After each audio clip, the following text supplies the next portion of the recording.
All right, welcome back, everybody. We're getting Rand Paul set to go, and he's going to be joining us in just a moment. If you looked at the committee hearings yesterday with the Foreign Relations Committee in front of Hagel, Secretary of Defense, Secretary of State Kerry, and Martin Dempsey, all answering all the questions for the senators, the one who seems the most skeptical going in and going out is Senator Rand Paul. And one of the things he brought up was the fact that he appreciates the president coming to the Senate and asking for congressional approval, but he still does not approve of this work. And he also believes that his Kentucky constituents who put him in office are overwhelmingly against this military action, which explains why Mitch McConnell has not made a decision yet, and he's up for re-election. And I tell you what, it got heated at times yesterday between the senator from Kentucky and the former senator from Massachusetts. Here's Rand Paul and John F. Kerry.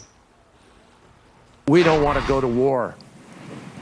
We don't believe we are going to war in the classic sense of taking American troops and America to war. The president is asking for the authority to do a limited action that will degrade the capacity of a tyrant who has been using chemical weapons to kill his own people. And that Republican senator from Kentucky, Rand Paul, joins us now. You were going head-to-head with the Secretary of State yesterday, Senator. Why do you have so much apprehension about going along with this plan for military action? Well, we have a bit of a disagreement. You know, the Constitution vests the power to go to war in Congress, and I'm proud of the president for coming back to Congress and asking for authority. But what I was asking John Kerry for is admit that we have the authority, and if the vote goes against you, that it's a binding vote.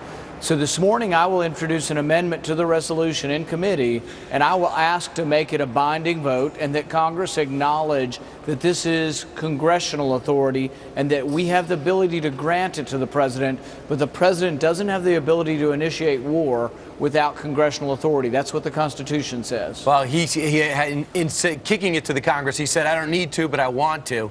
But let's just move on to your reasons behind not doing it. You do not, for Senator Rand Paul, if you were president or in control, chemical weapons is not a reason for you in particular to put U.S. forces to work. You know, I think the main reason that American forces or soldiers should be asked to put their life on the line would be when American interests are involved.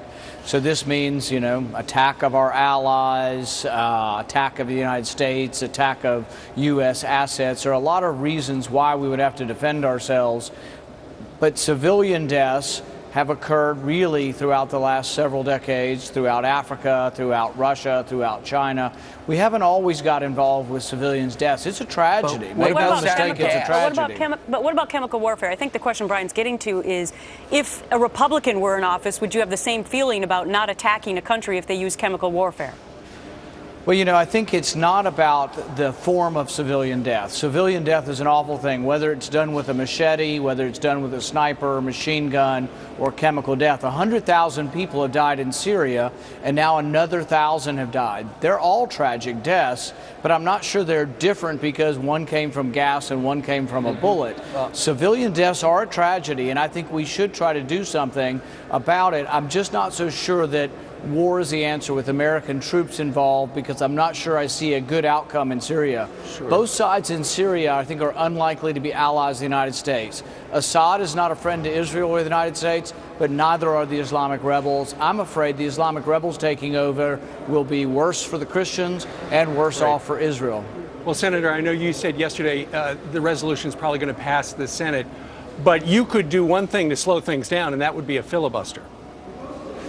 Yeah, it only temporarily slows things down. As people saw when I did this previously, you can talk for only so long and eventually nature calls. So you can slow things down and sometimes get an answer to things, but you can't permanently delay. Are you Some people think, oh, you can filibuster and permanently delay, but you might delay something 12 or 13 hours. Right. What I will try to do is I will try to lead the opposition. Nobody in my state is for this. Not one person has come up to me. It's vastly unpopular. Ask our soldiers. If you could ask our soldiers, are they ready for another deployment next time in Syria? They'll say not no, but hell no. America's not ready for another war. So obviously you do not trust Senator John Kerry when he says no boots on the ground. We got to wrap it up there. Senator Rand Paul, we'll see if you do the filibuster. We'll be watching. Thanks so much for your time. All right.